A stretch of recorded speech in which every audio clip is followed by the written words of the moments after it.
Assalamualaikum. We are again here. I am Dr. Nas with the new topic. Today we will do the complications of acute myocardial infarctions. So we will as we know that there are multiple complications of acute myocardial infarction, but we will focus only on the mechanical complications here. But aftermath in the unit of tachyarrhythmias, we will do the rhythmic complications or electrical complications of acute myocardial infarction, and we will do the inflammatory ones in the pericardial diseases. First of all, complications. There are various complications of acute myocardial infarction. The most common one are obviously electrical, mechanical, inflammatory, okay, and then obviously what? LV dysfunction or shock. So all these complications ultimately move the patient towards cardiogenic shock. So if your patient is with the acute myocardial infarction and you are looking for the complication and you are getting this thing, so it is not impossible that your patient would have these complications as well, because if your patient has electrical abnormality, such as if your patient has cardiac arrest VF or VT secondary to acute myocardial infarction, then your patient would face this LV dysfunction, and after LV dysfunction your patient would go into cardiogenic shock, ultimately in cardiogenic shock. So we will describe here the mechanical complication. So what is the meaning of actually mechanical complication, electrical complication, and all these things? I will draw a diagram over here and then we will do it accordingly, okay? You know that we have a heart. This is LA, LV, RA, RV, okay? So from here the pulmonary arteries go to the lungs, and from here lungs, these pulmonary veins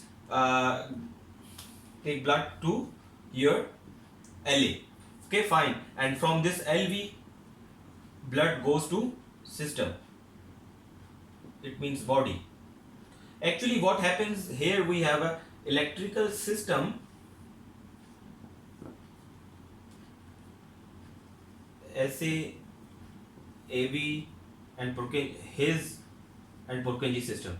So if any abnormality in the electrical tract inside the myocardium occurs, we would say that these are the electrical abnormalities of acute myocardial infarction. But if any dysfunction of this left ventricular or right ventricular function occurs, then we would say that this is actually mechanical complication. So if the compromise of like mechanical work in the heart because of acute myocardial infarction occurs, we would say that this is a mechanical complication. So what are the example of mechanical complication? Here we have is obviously VSR, top of the list, and then MR, and then we have ruptures, freewall ruptures, and then aneurysms. We will discuss one by one all these, okay? And first of all we will discuss VSR. What is VSR? As its name says that VSR is actually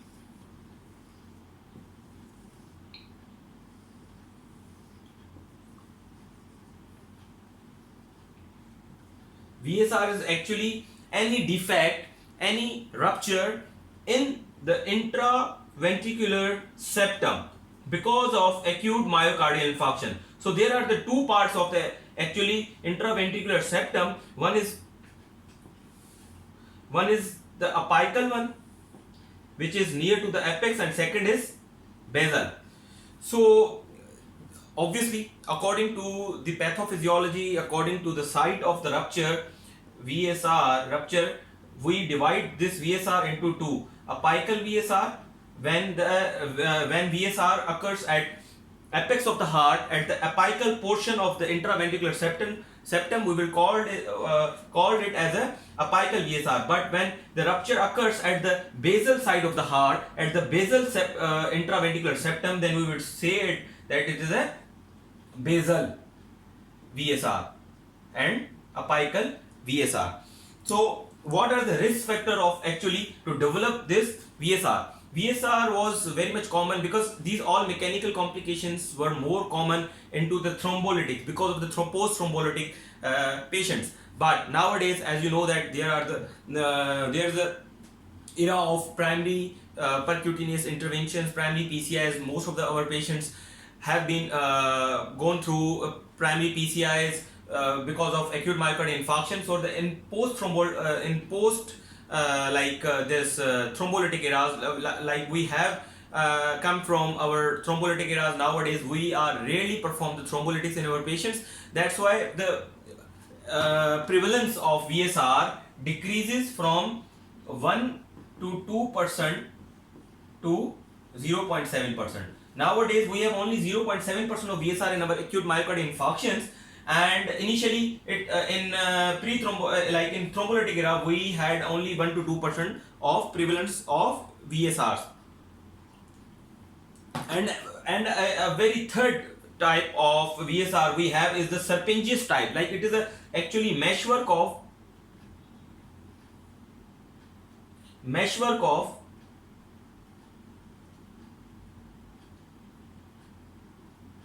sort of this.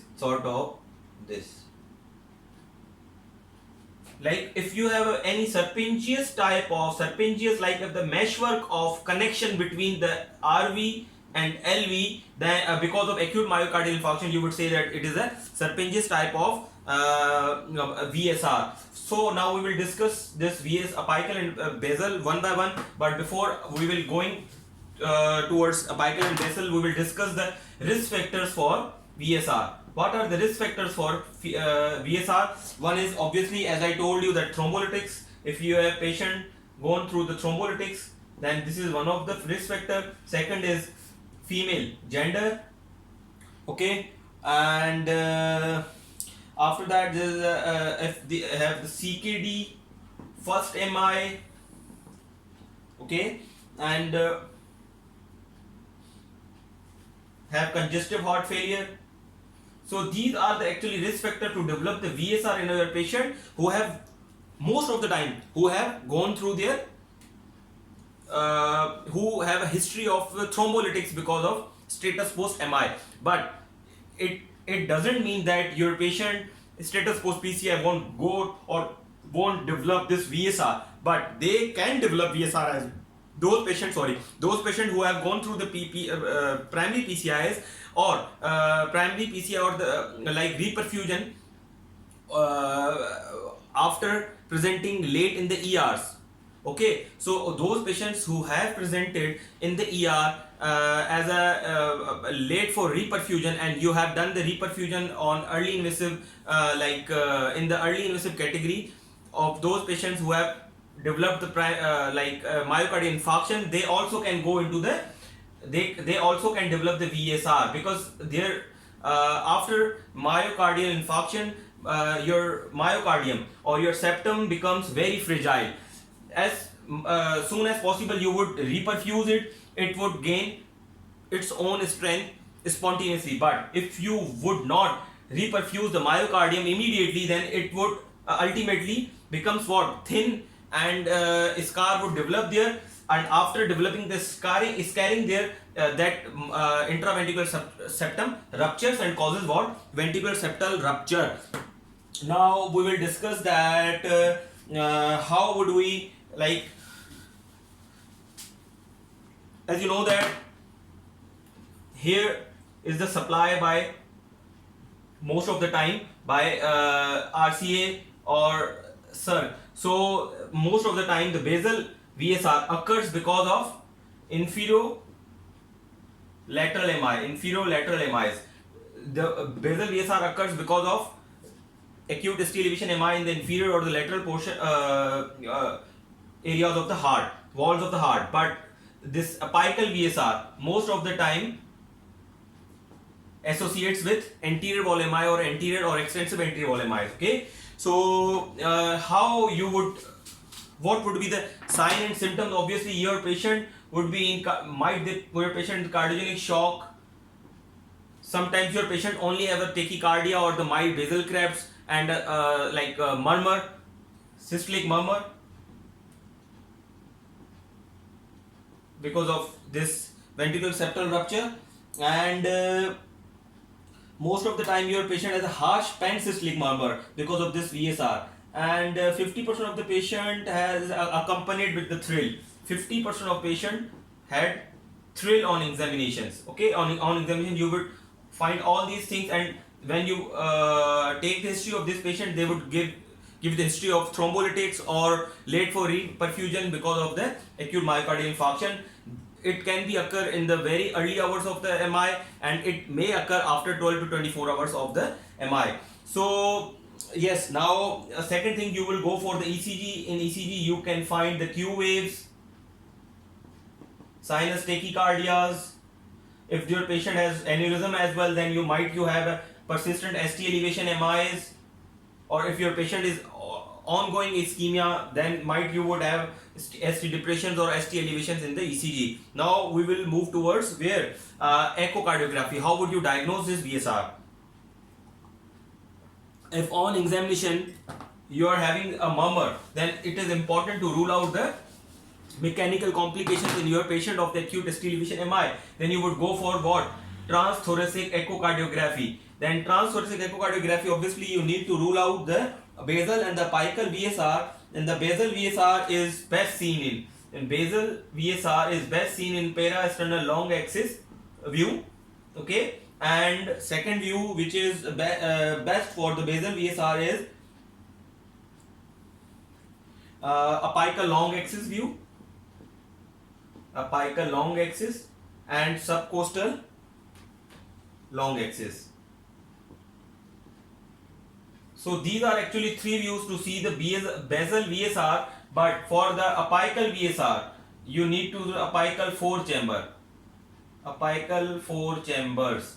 So these are actually best views for your basal and the apical VSR. In basal VSR, obviously you need to see this basal portion of the heart. Then obviously that the basal portion of the heart, if you have some idea of echocardiography, then you know that it would be best seen in para-external long axis view, apical long axis view and the subcostal long axis view. But if you want to see this apex, so you cannot see the apex in these views, you can see but you cannot appreciate well.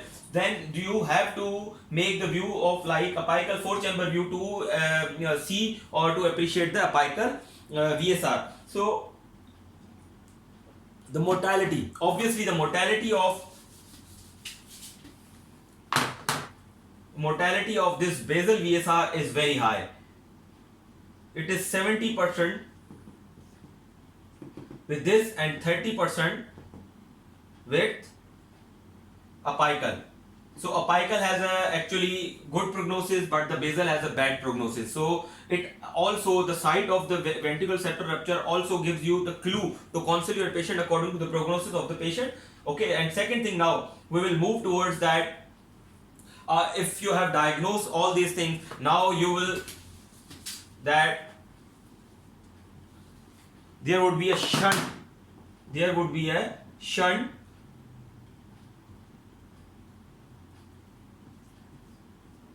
a shunt either on basal portion of the heart or apical portion of the heart. Then obviously blood moves from left side to right side, then there would be a net shunt from left to right side. Now you need to calculate the shunt fraction, QP/QS ratio. Then if it is more than 2, then you would say that this shunt fraction is significant, and you need to, obviously in every patient who has developed this ventricular septal rupture, you need to close it, you need to monitor it vigilantly, and you have to prepare patient for the surgical repair. But when you would say that the shunt fraction is very significant, and actually then QP/QS more than 2, when the QPQS is more than 2, then you would say that this patient has significant shunt. Now we will discuss it that why you would go for the right heart cath actually. Now obviously you need to do the right heart cath to check the step up therapy of oxygen.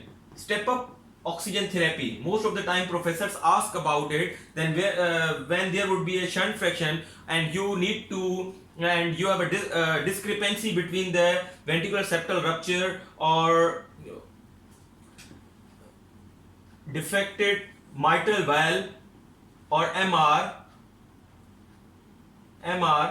then you need to do the cath. Obviously you need to do the cath, obviously right heart cath. Then on the right heart cath you will find that there would be a step up oxygen therapy. There would be a more than 5% of oxygen saturation than the pulmonary, than the RA and SVC, okay, SVC and IVC.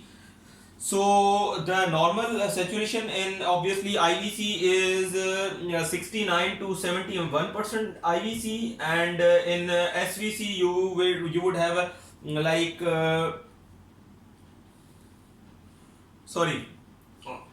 in 64 to 60 in 69 to 70% in IVC, and in SVC you would have the 64 to 66% saturation. This is actually saturation, blood saturation of inferior vena cava and the superior vena cava. Then you would have obviously saturation in RA, 64 to 67% saturation in RA.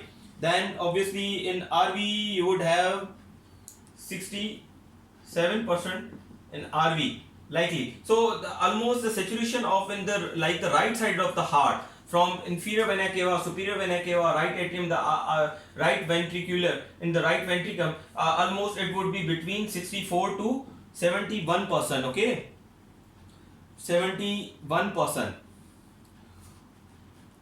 And you would have at the last in the pulmonary, obviously as your blood is going from inferior vena cava and it is coming from the superior vena cava, then it would go towards the RA and then RV. Then the saturation actually declines from arteries to the atrium and atrium to the RV, but you would find the step up oxygen like if you follow the trend that it should be declining in the pattern from inferior vena cava, superior vena cava, RA and the RV, but you would find that there would be a higher oxygen in RV. Then obviously you would have a clue that there should be a shunt, that any oxygenated blood which is coming from LV to RV, it gives actually the step up oximetry to the RV on right heart cath. So in left to right shunt, when there is a typical 5% or greater increase oxygen saturation, when there is a 5% or greater increase saturation on this step up oxygen oximetry, then you would diagnose it as a significant step up, and you can say that there this RV has a shunt. There is some blood coming from LV to RV. So on right heart cath, if you have 5% or greater oximetry saturation, step up oximetry, then you would say that there is a significant shunt, or there is a shunt which is LV from left to right. So the blood is coming from left to right side. What other measures you can do? We have discussed that the shunt fraction. Excuse me. Now that the cardiac output is very important to calculate the cardiac output of this heart, because obviously your patient is in cardiogenic shock, probably would be in the cardiogenic shock because of the mechanical complication. You need to calculate the cardiac output. Then we have only two methods to calculate the cardiac output. One is the thermodilution and second is the Fick method. So you cannot do the thermodilution in any shunts. If your patient has shunt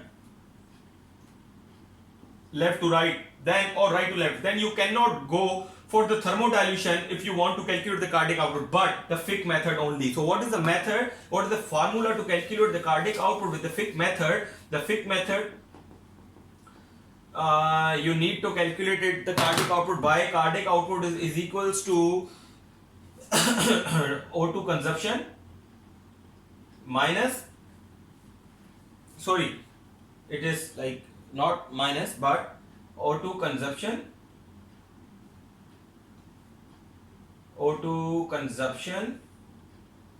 divided by systemic saturation minus pulmonary arterial saturation,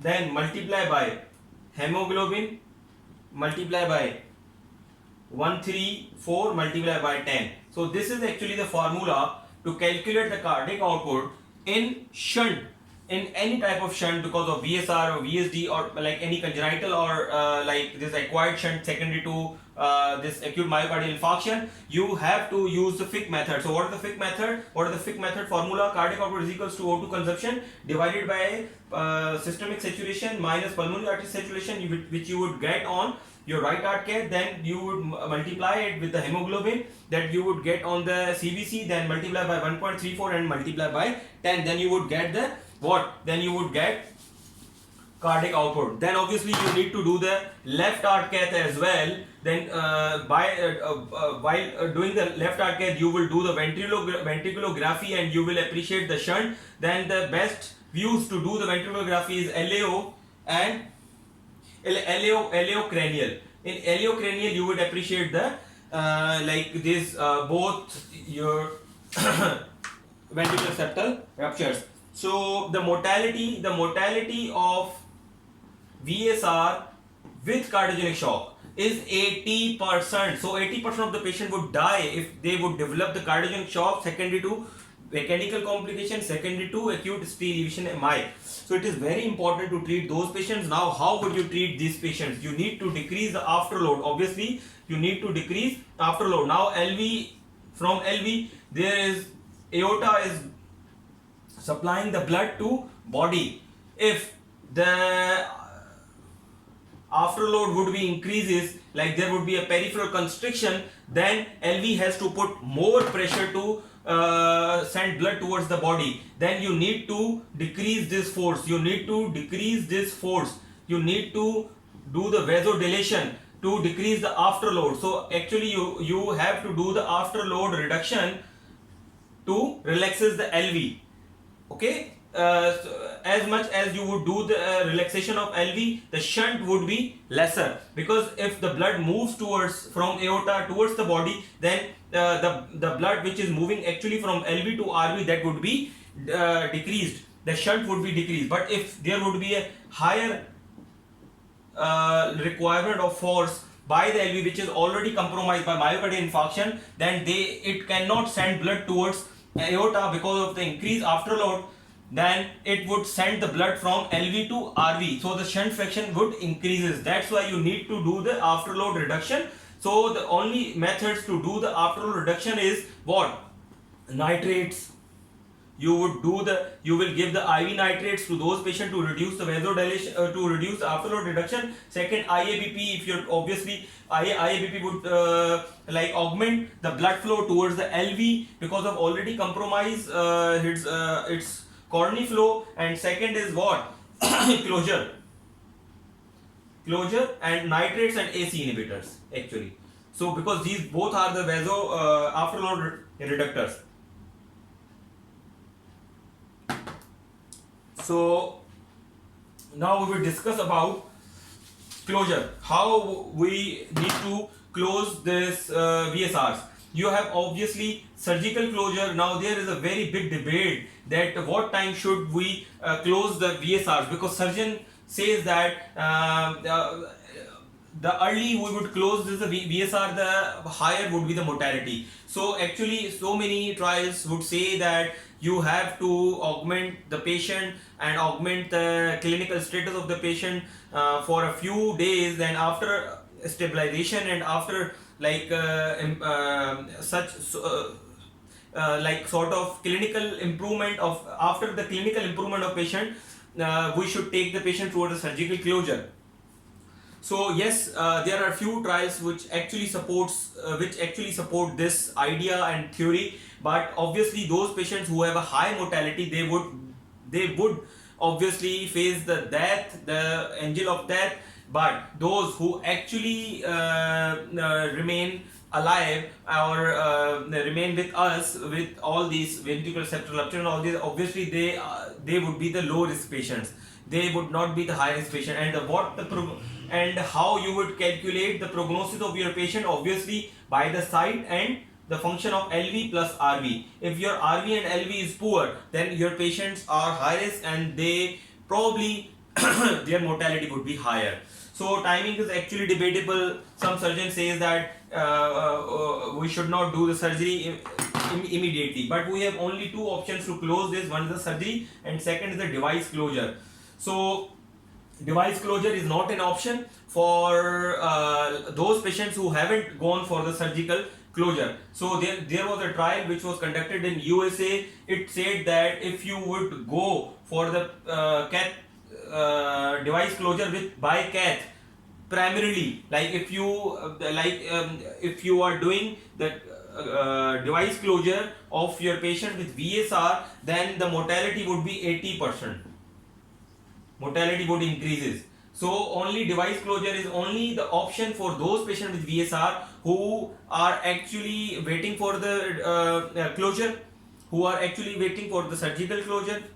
For any reason they couldn't be taken to the OT, or those patients who haven't who have gone for their surgical closure but have a like failed procedure, or they have a residual shunt. Then on those patients who had a failed surgical closure of VSR, only those patients you can go for the device therapies. But if you are going for device closure primarily in those patients with the VSR, then obviously you are actually increasing the mortality but doing nothing else. So the second thing we have done this, the VSR. Obviously we have discussed it in detail. So I would rather suggest you please go and read the topol for this for the complete comprehension of this topic, because this is actually very difficult topic, and I am trying to make it simpler for you, and I am trying to make it understandable for you. That's why, but I would rather suggest you that please go for the complete comprehension and read the topol. Okay, so